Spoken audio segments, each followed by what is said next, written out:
Okay, here we go. So I'm going to go ahead and start sharing my screen with you. And on your own devices, if you would like to, you can head into the shared course resources area in our Brightspace. And then all the way at the bottom, you should see a slideshow titled Rhetoric Review with today's date on it. And that has all the information and activities for class today. So you can either follow along with me on my screen, or if you're watching this presentation at a later time, or if your internet happens to cut out in the middle of our session today, this has descriptions and links to everything that we're doing today, to hopefully make it really smooth for our remote learning lesson. So as usual, because we're not face-to-face, it's not as easy to see if you have a question. So please feel free to use the raise your hand reaction emoji, or to jump into the chat or on the microphone and let me know if at any time you have a question. Otherwise, I'll just dive right in and start talking about our content for today. So I wanted to do today a quick review of rhetoric. And for a lot of you, this is information you've probably already talked about, maybe in English 1001, or you might remember reading about it earlier this semester in our empowered textbook. But we're going to spend a little bit of time today reminding ourselves sort of what rhetoric is, what are some of the ways that we can effectively build the rhetoric in our own writing. And then I have some suggested revision activities for analyzing your research paper that you're working on for its use of rhetoric. So especially for people who are concerned about meeting the word count, I know that was a theme that came through loud and clear in that classroom assessment technique form that we filled out a couple days ago. So if you're concerned about meeting the word count in your essay requirement, I'm hoping that today's lesson might give you some ideas about different places you can develop your argument more. So before I get into the actual review of the rhetoric, I just wanted to take a couple minutes to give some general review, feedback on the rough drafts of the research papers. So last night and this morning, I spent a little time zipping through the drafts. I didn't read them very thoroughly. I didn't provide the type of thorough, sort of grading comments that I normally would. But I wanted to at least get a sense of how the drafts were doing and give everybody some feedback. So I think there might be like 2 of you that are still waiting for feedback, but other than that, you should have a comment from me in the discussion board with some personalized feedback. But it became super clear to me as I was providing the feedback, again, that there were themes that were emerging. In other words, there were comments that I was adding numerous times. So I thought I would just compile all those right here and share them with you, especially for those of you whose drafts were not super developed yet. These might just be some details to keep in mind as you continue working on your draft. So first of all, please note that Thursday is going to be just an open work day in class. I am not planning to have any type of lesson that day. So you can just feel free to come on in with your draft and any of your research and resources that you might want to use. And Thursday will just be a totally open writing day to get some work done and hopefully to ask questions of me if you have them. So you can plan on that for Thursday's class. So here's some of the specific feedback that I was providing on the drafts. The first one was people just having issues like with the formatting of the research paper. So please do keep in mind, I did provide you a template to show you how to exactly to set up your paper. One of the issues I'm seeing is people are not indenting their paragraphs. So just because we're using section headings does not mean that your paragraphs are not indented. And the drafts can be very confusing if under a section heading, there's just 1 2-page long paragraph. So do be sure that as you write your essay, we want our paragraphs to be indented as normal. And we're just going to continue to write as we normally would. Let's just pretend I'm writing some sentences here. And then my paragraph is just going to continue as normal. And then when I have a new paragraph I need to start, I'm going to indent that new paragraph as well. So if you're aware that in your own draft, maybe your where things are aligned is a little messed up, or you haven't been indenting paragraphs, please do make sure you continue to indent your paragraphs. Those section headings are just there to help keep us organized a little bit. So as I said, if you have a question about any of this, please do let me know. Okay, my next little piece of feedback on the rough draft, just as a reminder to be sure to develop each main section with plenty of evidence. We want to see plentiful evidence from the parable of the sower and also from those secondary sources that you've been conducting research to find.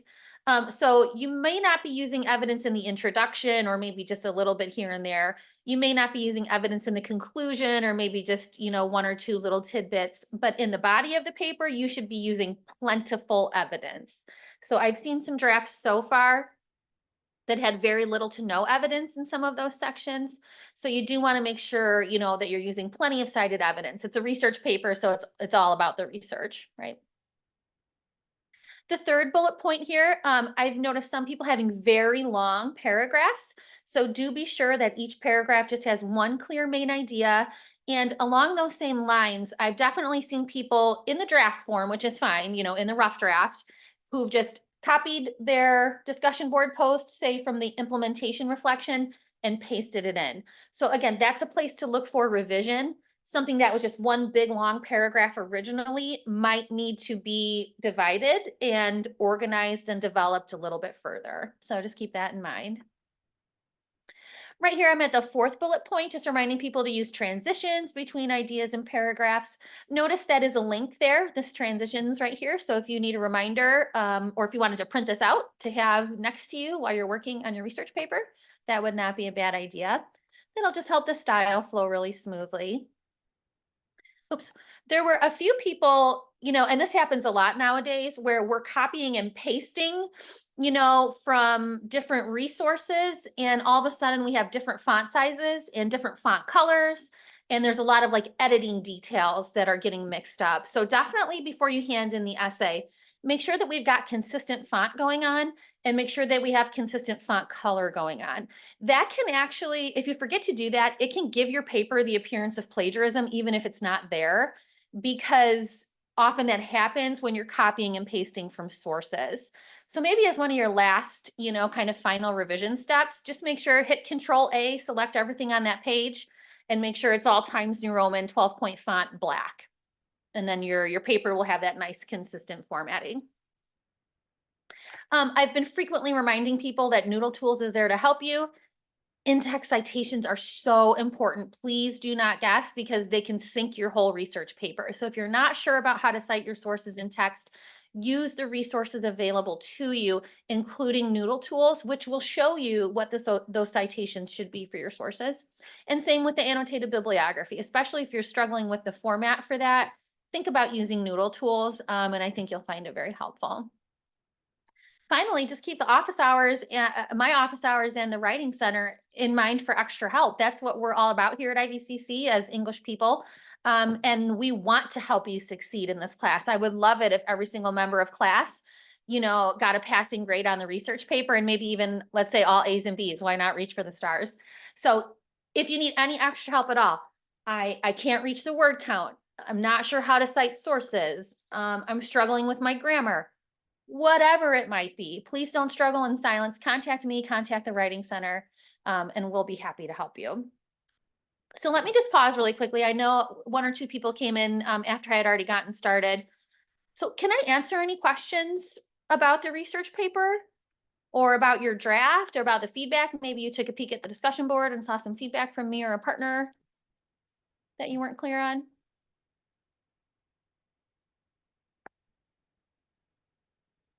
Not right now. Okay, well, if those questions come up, of course, please do let me know.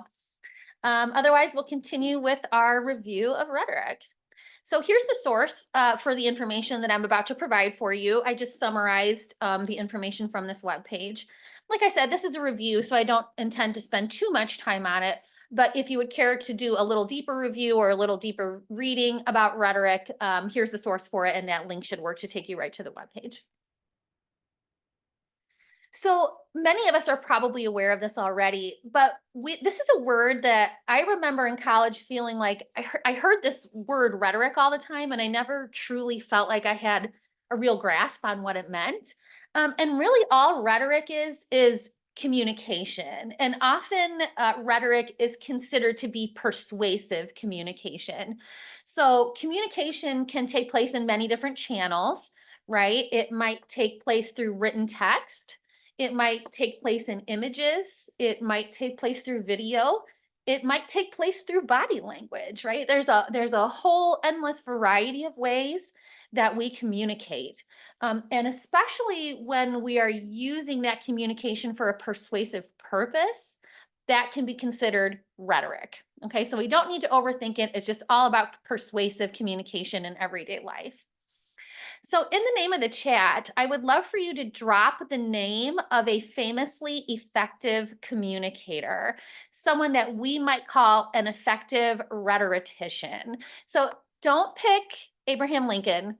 Don't pick Adolf Hitler. Those are the two that students always come up with.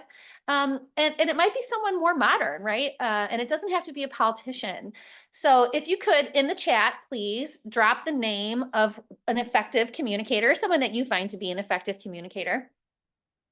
While you folks are doing that, my image down here is of someone who I think is a fabulously effective rhetorician, Dr. Maya Angelou. So I'm not sure if any of you are familiar with her work. I've mentioned her, I think, a few times this semester.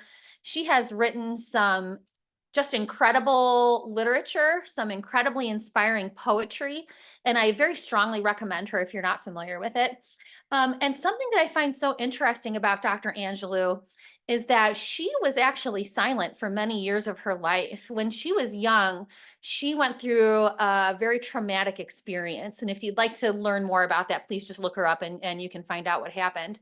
But she experienced like a very serious trauma. And then after that, didn't speak for years. She had a condition we would now refer to as selective mutism. So for her to overcome such a horrific incident in her life that literally sort of silenced her for a while, to then grow from that and become, in my opinion, and in many people's opinion, one of the greatest American writers and orators, is incredibly inspiring. So that's why I wanted to share Dr. Angelou with you today. Let me take a look in the chat and see some of the names that you folks have suggested. Samantha, Martin Luther King Jr., that was actually the first image that I put into my slideshow. I mean, I think we all think of the I Have a Dream speech. We might also think of the letters from Birmingham jail as another exemplar of his incredibly effective rhetoric. So I'm not surprised that you came up with that example. Maria suggested Oprah. That's a fabulous one. And she's a Chicago lady. So we're happy to see a homegrown example here as well. And I love that you chose her, Maria, because she's a little bit more of a pop culture figure, right? Many times when we think of rhetoric, we do what Samantha and I did, and we think kind of about politicians, right? But rhetoric is actually taking place all over the place.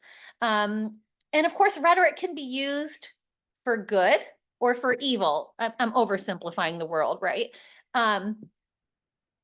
So it's interesting to see these different examples that we're coming up with. Oprah, I think, is an especially interesting example too, because she had a book club that she promoted. This was, I think, in like the 90s and the early 2000s.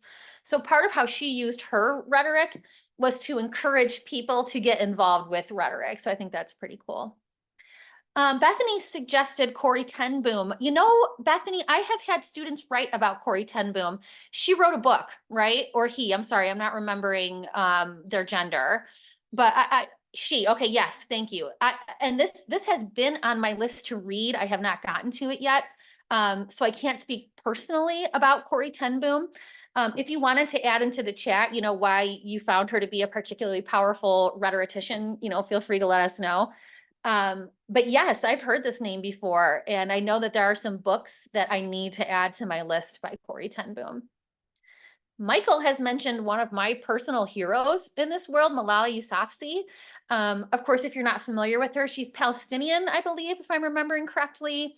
And she was an advocate for the education of women and girls, which was like outlawed in the place where she lived at the time. And she was shot in the head. You know, the Taliban attempted to murder her, to silence her, and she's continued to speak out. She has won the Nobel Peace Prize. And I just saw she's currently involved with producing a Broadway play about the suffragettes. So she's been doing a lot of really amazing, powerful things with her rhetoric as well. So, you know, if we look around us in this world, we're going to see examples of rhetoric and rhetoricians everywhere. So thank you for those examples. Let's go ahead and keep moving. So when we're thinking about rhetoric, what actually sort of comprises it? And when we're engaging in rhetoric, one thing that we're doing is understanding and controlling our language and the cultural elements that come along with it. So we are very thoughtfully considering sort of everything about the situation that we find ourselves in when we craft our rhetoric. Let's pause here and see what came into the chat here. Oh, okay. So Bethany's letting us know in the chat that the book by Corrie ten Boom is called The Hiding Place. And she used her experience in these camps to be an encouragement to others who have gone through the same thing. So when we think about that cultural piece of rhetoric, right, this is coming from a place where she is speaking from experience to educate people about the experience that she has had. So that's really, really interesting. Thank you, Bethany. The Hiding Place. I have to add it to my list.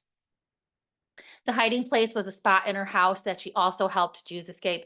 Isn't that fascinating? I love reading about those stories. It reminds me of that book, Number the Stars by Lois Lowry. Some of you may have read when you were younger, where they were hiding Jews in their house. I think that was in Amsterdam, if I remember correctly.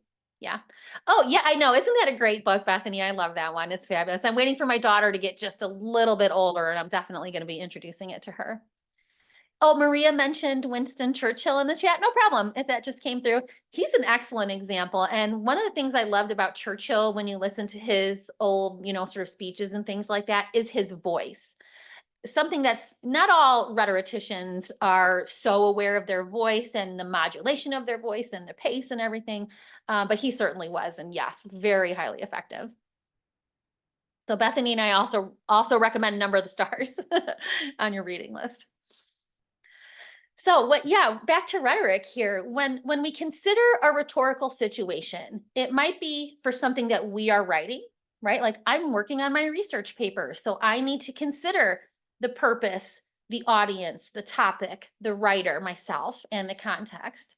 Sometimes we might be analyzing a text for its use of rhetoric. So we're watching a movie, or we're listening to a speech, or we're reading an article or a website or a book.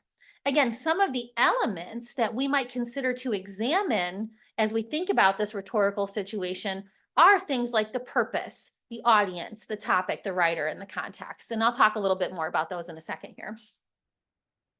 Finally, of course, when we're thinking of the components of rhetoric, there's the use of the rhetorical appeals. So you've probably heard of these: ethos, pathos, and logos. They're just different persuasive techniques that we will use to achieve intended purposes in our writing. And again, in a minute here, we'll review exactly what that means and see how it's used, first of all, in other texts that we can analyze for rhetoric, and then we can think about how to incorporate it into our own writing. So when we think about the rhetorical situation, and again, we might be coming at this from the angle of crafting a text. And keep in mind, when I say text, that has a very expansive definition. So I'm not just talking about writing an essay. You're creating an Instagram post. There's a rhetorical situation there. You're creating a flyer for Eagles Peak Food Pantry. There's a rhetorical situation there to consider. So of course, the first is the purpose. What's the purpose of the text either you're creating or that you're analyzing? Maybe it's to inform, maybe it's to evaluate, analyze, convince, persuade, etc. There's many different intents that may be present, but we should be thinking, what is the purpose of this text? Next, we might consider the audience. So what are their perspectives, right? What background knowledge do they have? That's an important one to think about while we're writing. What do they know and what do we need to supply for them?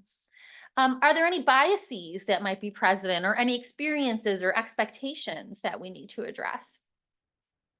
Of course, in a rhetorical situation, whether we're analyzing something by someone else or crafting our own writing, what's our topic, right? What motivates us? What's our perspective on the issue at hand? And how sort of deep and wide do we want to go with it? So in other words, what's the scope of our argument? Defining our own or defining the scope of others' arguments can be really helpful. Next, we can consider the writer, any personal influences that may be present, or adjusting our communication styles for audience receptivity. And finally, we can think about the context. So what's the milieu? What's the situation that's happening around this text? What's the time? And that might mean the time of day. It might mean the time of the month. It might mean the time of the year. What century? right? What's the context there? What historical era are we talking about? What's the physical location? What are the events that have surrounded this text that we're thinking about? And then what are the cultural influences that are acting upon it? So, of course, when we're analyzing a text, there are many other things that we might be thinking about. But in particular, with rhetoric, these are some of the angles that we might consider. Are there any questions, folks, about anything I've said so far or comments?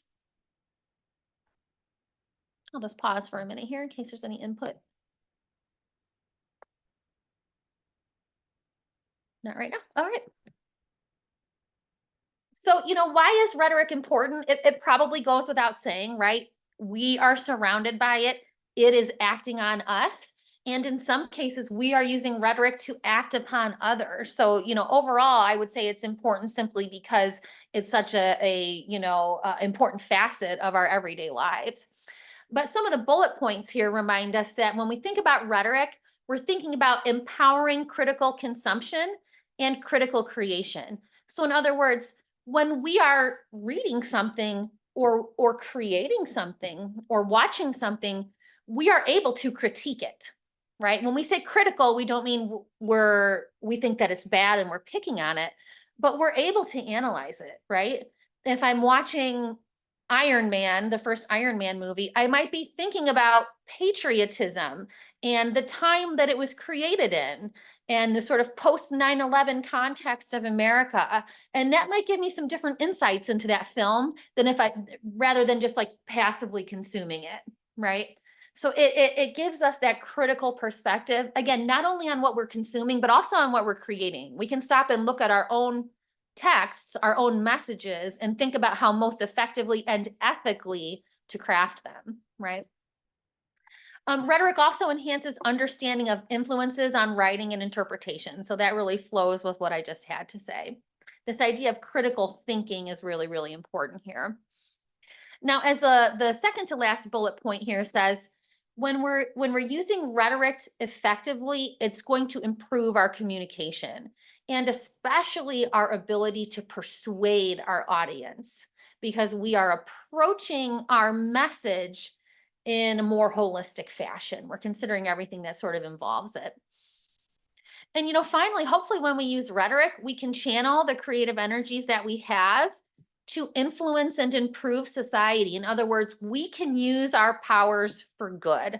I think there's nothing more powerful on this earth than words. It's one of the reasons I became an English teacher. And when we think about the art of rhetoric, we are able to have a positive impact on the world through the power of our language, through the power of our words, and through the power of our messages. And I hope that that's one shared goal that we all have in mind, is that we leave this place a little bit better than we found it. And maybe one of the ways we can do that is through our words and through our messages. So before we move into actually analyzing a few pieces, which we will have an opportunity to do here in class today, I just wanted to watch a quick video review about rhetorical appeal. So let me make sure that I'm sharing my sound with you folks. And I know that videos can get a little laggy and a little funky on Zoom. So if this doesn't work super well, just keep in mind you have access to that link, and you would be able to maybe watch it, in a few minutes if it's feeling a little garbled on your end. But let me go ahead and pop this open and hopefully you'll be able to hear and see about ethos, pathos, and logos.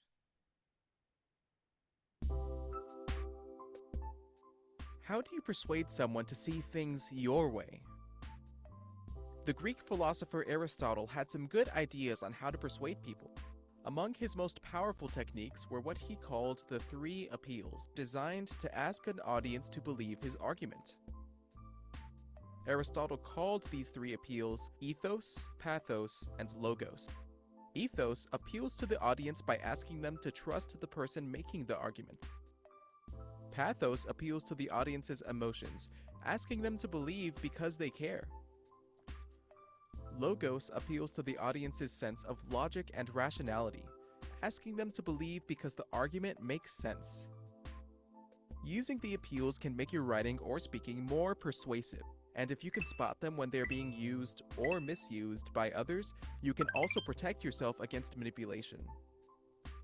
Let's examine the three appeals more closely. First up, ethos. One way to win over a skeptical audience is to convince them that you're trustworthy, knowledgeable, and well-meaning. You can build ethos by referencing relevant experience, by explaining your credentials, or even by using good sources to show that you know your subject. When presenting, dressing and speaking professionally will boost your audience's confidence in you. When writing, making sure your documents have a professional tone and are error-free can also enhance your ethos. Next, we'll address pathos, the appeal to emotion. Many popular movies, books, and songs appeal to emotion. These appeals often engage positive emotions like joy or hope, but other times...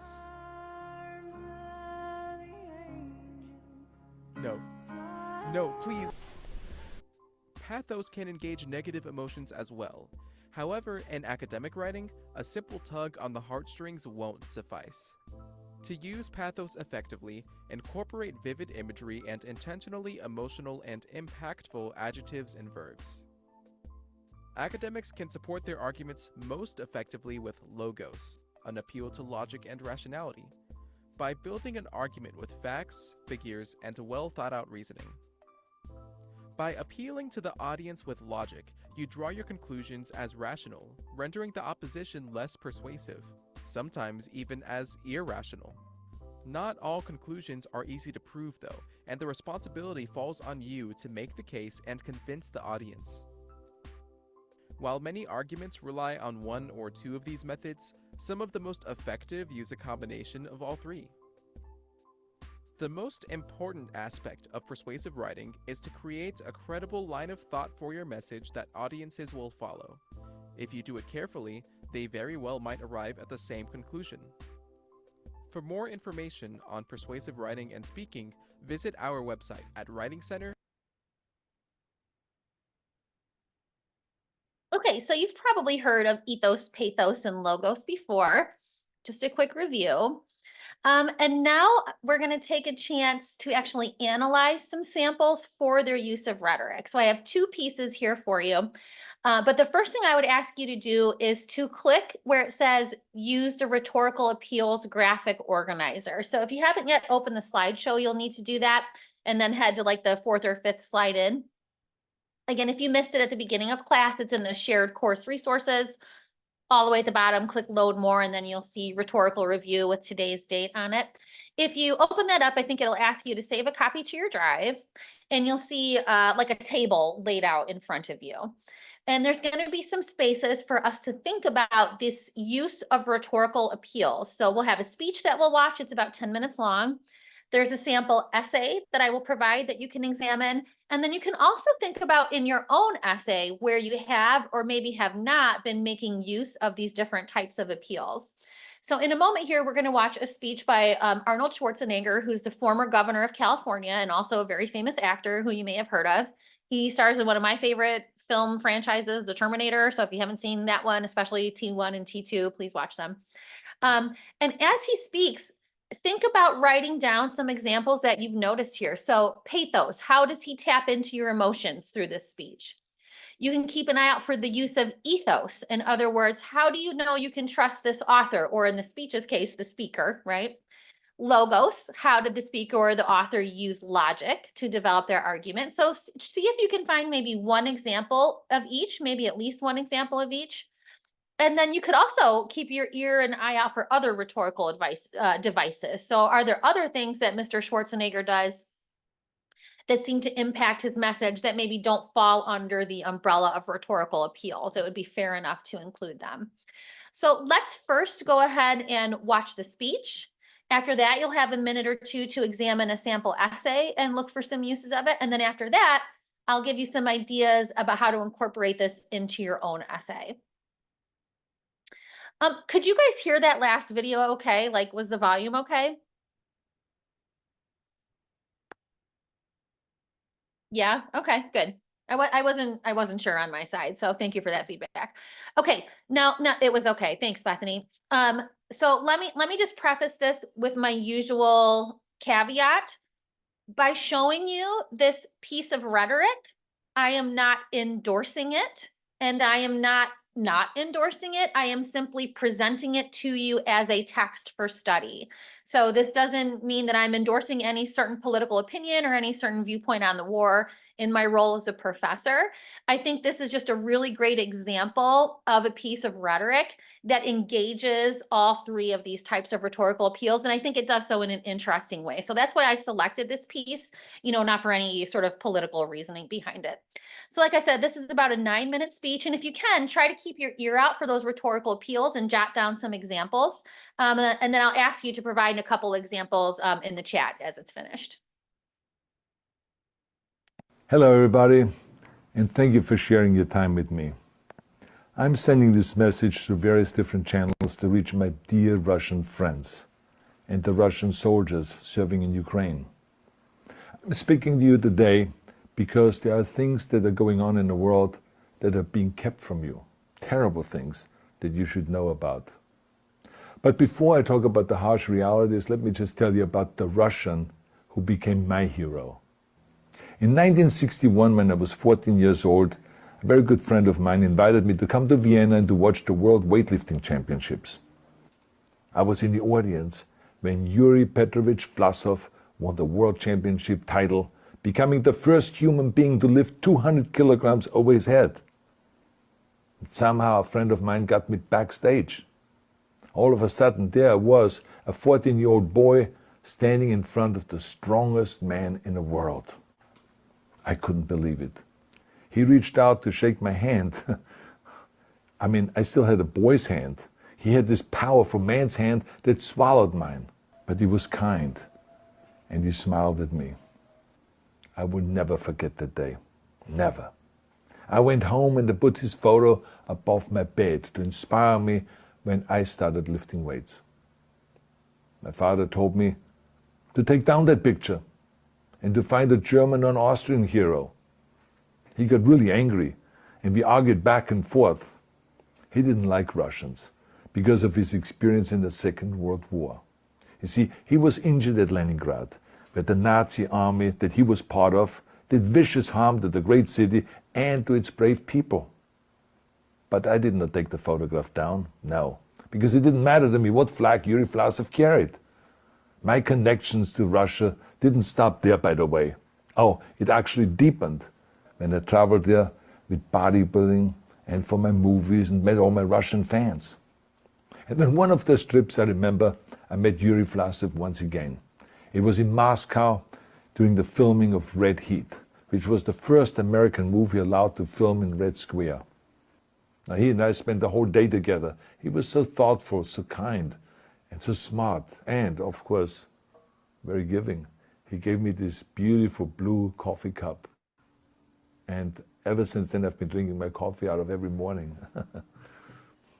Now, the reason why I'm telling you all of those things is that ever since I was 14 years old, I've had nothing but affections and respect for the people of Russia. The strength and the heart of the Russian people have always inspired me. And that is why I hope that you will let me tell you the truth about the war in Ukraine and what is happening there. No one likes to hear something critical of the government, I understand that. But as a longtime friend of the Russian people, I hope that you will hear what I have to say. And may I remind you that I speak with the same heartfelt concern as I spoke to the American people when there was an attempted insurrection on January 6th last year, when a wild crowd was storming the US Capitol, trying to overthrow our government. You see, there are moments like this that are so wrong, and then we have to speak up. And this is exactly the same with your government. I know that your government has told you that this is a war to denazify Ukraine. Denazify Ukraine? This is not true. Ukraine is a country with a Jewish president, I might add, whose father's 3 brothers were all murdered by the Nazis. You see, Ukraine did not start this war. Neither did nationalists or Nazis. Those in power in the Kremlin started this war. This is not the Russian people's war. No. As a matter of fact, let me tell you, what you should know is that 141 nations at the UN voted that Russia was the aggressor. and called for it to remove its troops immediately. Only 4 countries in the entire world voted with Russia. That is a fact. See, the world has turned against Russia because of its actions in Ukraine. Whole city blocks have been flattened by Russian artillery and bombs, including a children's hospital and a maternity hospital. 3 million Ukrainian refugees, mainly women, children and elderly, fled their country, and many more are trying to seek to get out. It is a humanitarian crisis. Because of its brutality, Russia is now isolated from the society of nations. You're also not being told the truth about the consequences of this war on Russia itself. I regret to tell you that thousands of Russian soldiers that have been killed. They have been caught between Ukrainians fighting for their homeland and the Russian leadership fighting for conquest. Massive amounts of Russian equipment have been destroyed or abandoned. The destruction that Russian bombs are raining down upon innocent civilians has so outraged the world that the strongest global economic sanctions ever taken have been imposed on your country. Those who don't deserve it on both sides of the war will suffer. The Russian government has lied not only to the citizens, but to its soldiers. Some of the soldiers were told they were going to fight Nazis. Some were told that the Ukrainian people would greet them like heroes, and some were told that they were simply going on exercise. They didn't even know that they were going into war. And some were told that they were there to protect ethnic Russians in Ukraine. None of this is true. The fact is that Russian soldiers have faced fierce resistance from the Ukrainians who want to protect their families and their country. When I see babies being pulled out of ruins, I think that I'm watching a documentary about the horrors of the Second World War, not the news of the day. Now let me tell you, when my father arrived in Leningrad, he was all pumped up on the lies of his government. And when he left Leningrad, he was broken, physically and mentally. He lived the rest of his life in pain. Pain from a broken back, pain from the shrapnel that always reminded him of these terrible years, and pain from the guilt that he felt. To the Russian soldiers listening to this broadcast, you already know much of the truth that I've been speaking. You've seen it with your own eyes. I don't want you to be broken like my father. This is not the war to defend Russia that your grandfathers or your great-grandfathers fought. This is an illegal war. Your lives, your limbs, your futures are being sacrificed for a senseless war condemned by the entire world. Now, to those in power in the Kremlin, let me just ask you, why would you sacrifice those young men for your own ambitions? To the soldiers who are listening to this, remember that 11 million Russians have family connections to Ukraine. So every bullet you shoot a brother or a sister. Every bomb or every shell that falls is falling not on an enemy, but on a school, or a hospital, or a home. I know that the Russian people are not aware of such things are happening. So I urge the Russian people and the Russian soldiers in Ukraine to understand the propaganda and the disinformation that you are being told. I ask you to help me spread the truth. Let your fellow Russians know the human catastrophe that is happening in Ukraine. And to President Putin I say, you started this war. You are leading this war. You can stop this war. Now, let me close with a message to all of the Russians who have been protesting on the streets against the invasion of Ukraine. The world has seen your bravery. We know that you have suffered the consequences of your courage. You have been arrested, you have been jailed, and you have been beaten. You are my new heroes. You have the strength of Yuri Petrovich Vlasov.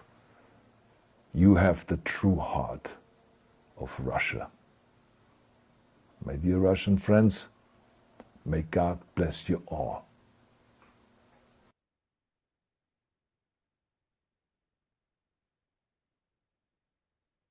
Alrighty. Find my Zoom window here. Here I am.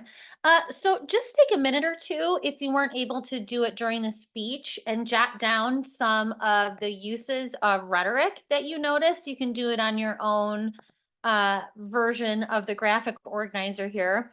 Once you've done that, if you could in the chat, just drop one example. So like pathos, and then type up a quick little summary of what the pathos was or ethos or whichever one it might be.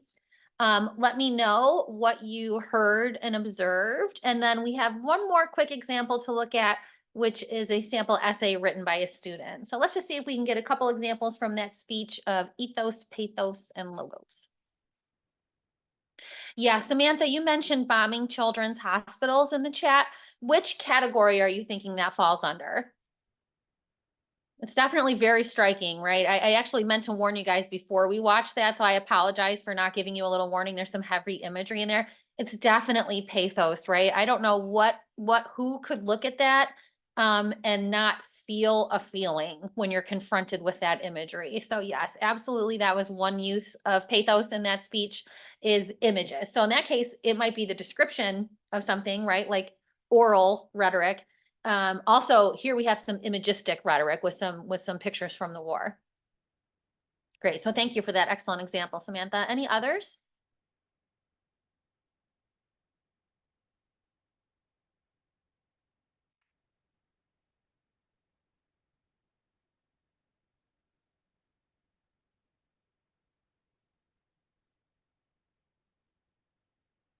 I'll just give another minute or two in case Bethany or Maria is typing up a response for the chat.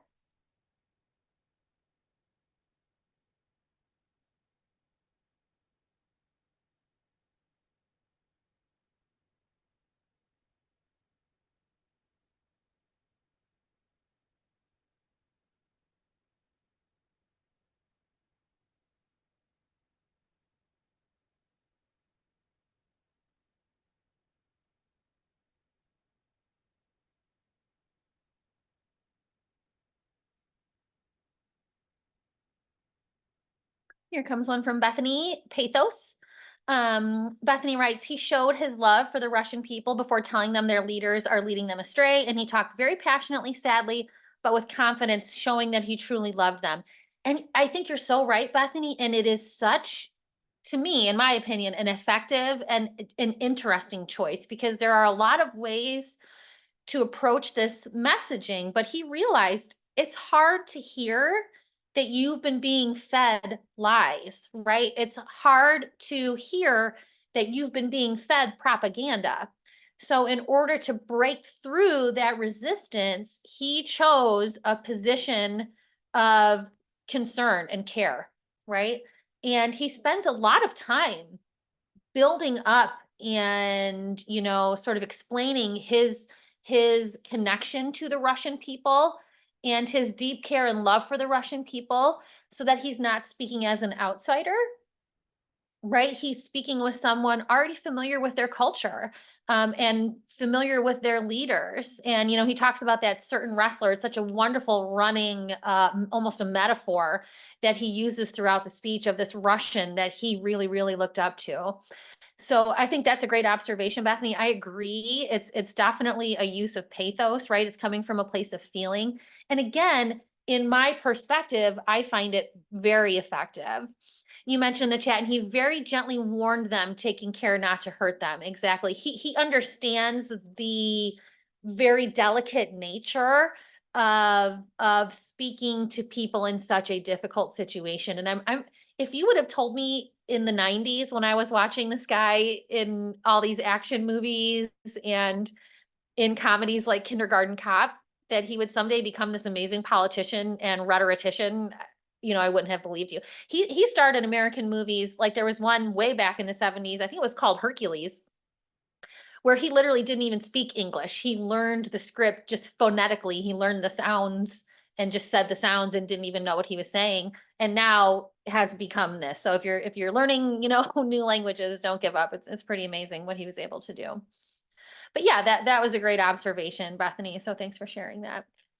So we had two examples of pathos. There's a lot of pathos going on there. There's also some ethos, I think, being built, right? Why we can trust him on these topics, why he's a trustworthy speaker. Again, hearkening back to his own history, not only with Russia, but also with Nazis and with what his father went through. And then just the use of logic, right? Showing maybe some of the things that he thinks are lies that people are being fed, and then the truth of what is happening. And that might be the most sort of tenuous or difficult part of the speech, in my opinion. But I think he does a great job with it. So I have one more piece that I thought would be useful to take a peek at. Back here on the slide, we had the sample speech from Mr. Schwarzenegger. Now I have a sample essay for you. And this essay was written by a former student of mine named Brooklyn Gosnell, who was one of the Pablo Awards winners. She won first place for English 1002. So I wanted to just take maybe like 5 minutes or so. I'm not asking you to read the whole essay, super duper thoroughly. But I would like you to take a peek at this piece and see if you can detect, again, some of these uses of rhetoric. Can you find a place where Ms. Gosnell appeals to your emotions? Can you find a place where she's appealing to logic? Can you find a technique that she uses to establish her credibility? So I would, again, encourage you to write it over on your own copy of the Rhetorical Appeals graphic organizer. I also wanted to share this with you because she just really nicely integrates her research into her argument. So you'll notice that the topic is quite different than what you folks are writing about. In previous versions of my class, we read a wonderful novel called 12 Years a Slave. And I really shouldn't call it a novel because it's more of a memoir. It was a true story written from the memory of a free man, a free Black man who was living in the North in the 1700s, if I remember correctly, and was then captured, had his papers removed from him, and was transported south and lived in slavery for 12 years until he was able to escape back to the North. And we would read this story and analyze it. So you'll notice that this is not a Seeds of Change paper like we have been working on, but a lot of the techniques that Ms. Gosnell is using are the same ones that we might be using in our research papers. So I'm going to mute for like about 5 minutes while you take a zip through the paper. And again, just see if you can examine, if you can notice places where the feelings are being influenced, places where logic is being influenced or, using to influence you, and places where you notice her credibility shining through, if you can find that. So let's take about 5 minutes till about 12:28, 12:29-ish. Try to find some observations. And again, I'll ask you to add them into the chat, or you can jump on the mic if that works too, when we're back in about 5 minutes.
Alrighty, so that was about 5 minutes. See if I can get out of this timer here. There we go. All right, were you able to find in Brooklyn's essay any instances of ethos, pathos, or logos that you could share with us?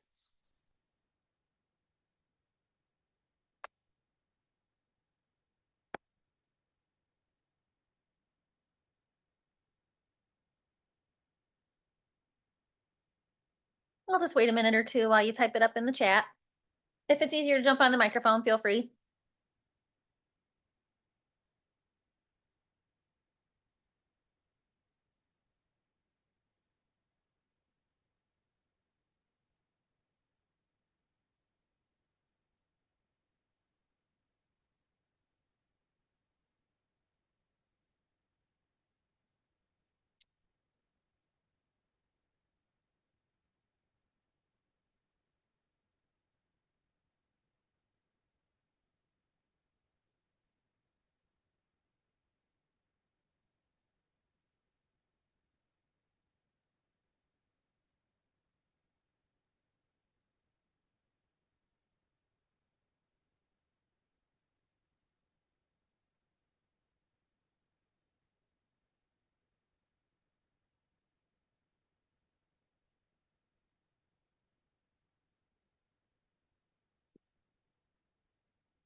So Bethany just sent in an example of logos. Thank you so much, Bethany. And she mentions using the words of Wilberforce to say that even if you look away from a problem, it's still there. You can pretend not to know facts, but that does not make them non-existent. So just a logical argument, right? Connecting A to B to C. And I love that idea that even if you look away from it, it's still there, right? Like we all gained object permanence when we were less than 2 years old. So we shouldn't forget about that when we're adulthoods, even when it means looking at something that's sort of difficult to acknowledge. Yeah, so I think that's a great use of logic, Bethany. I agree. I find that Wilberforce section really convincing as well. So thank you. Very smooth and clear use of sources too. I agree. That's what I think that's one of the reasons that she was selected as the winner of the Pablo Awards. And it's one of the reasons I like to share this essay with students is that she really artfully is able to integrate the sources into her paper. And when we think about which category of rhetoric that falls into, I think it could be like they're not all separate, right? Sometimes there's overlap between ethos, pathos, and logos. If I were thinking about that section, I might consider including it in the logo section, right? It's a logical piece. We're using evidence from sources. It's also building up her credibility or her ethos as a writer, right? And that's something you guys can think about in your research papers too. We're not just using sources only to support our evidence, right? Or our argument, which we are, our use of logic, but it's also showing, hey, we did the research. We went out and found very highly credible sources to compose this piece of rhetoric, to compose this argument. So I wasn't just flying by the seat of my pants. I wasn't just relying on feelings, but I actually did the hard work, went out and conducted research. As Bethany says, it makes her seem like a very skilled and a very experienced writer. If we were reading this and we noticed that all of her citations were like incorrect and there were floating quotes everywhere and grammar errors, right? And things didn't seem very gracefully integrated. It's not just, oh, you didn't check the box of doing this format correctly and that's why you got a low grade. It's actually impacting your perception as a skilled writer, right? It's impacting the credibility of your paper. It's impacting your ethos because responsible writers will be sure that that research is integrated the way that it should be. So yeah, I agree. It makes her seem skilled. It makes her seem experienced. And I think we're all more likely to listen to somebody who kind of sounds like they know what they're talking about, right? And that's one way to make it sound like you know what you're talking about. Know your documentation styles and use them correctly. Great, thank you. All right.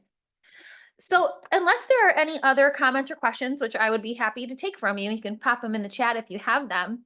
Here's my one last suggestion for you from today's lesson. So I'm back to that rhetoric review slideshow that we started at the beginning of class.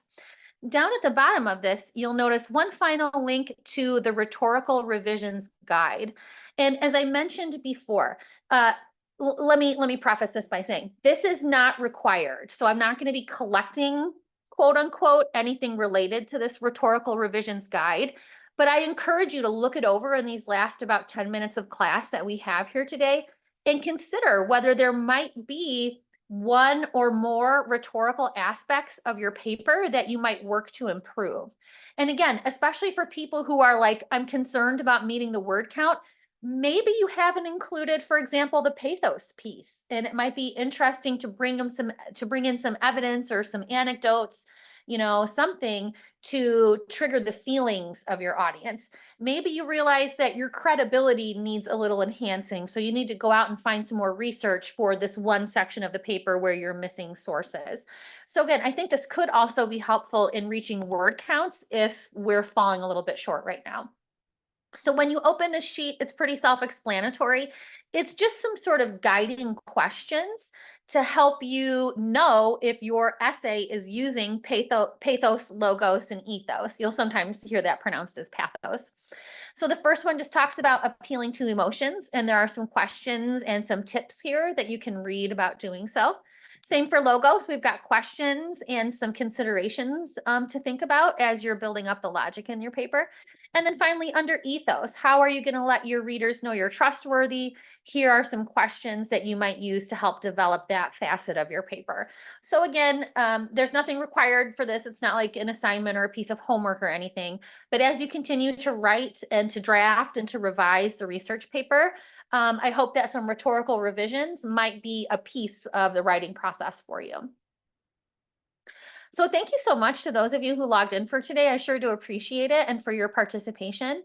If you have any questions, of course, I'm here. Please let me know. I will leave the Zoom open until 10:45, so I will be here. You are welcome to stay logged in and just work on writing and revising anything that you have going on during this time. If you want to log out, I think that's perfectly acceptable too. Again, if you want to come back in, I'll be here until 10:45. So again, thank you for attending. Have a fantastic day. I'll mute and just turn off my camera so I'm not just like awkwardly in your face if you choose to stay and hang out. But if you need anything from me, let me know and I'll be right here. So otherwise, I'll see you in class on Thursday. You don't need to post the rhetorical appeals graph anywhere either, Bethany. Thank you for asking. That was just to help keep your thoughts organized as we discussed today. So you can hold on to it if you think it would be something useful, maybe as you're looking through your own essay, if you wanted to add comments to that. But that's not a piece of homework. It was just to help keep ourselves organized during class today. Sorry, I didn't clarify that.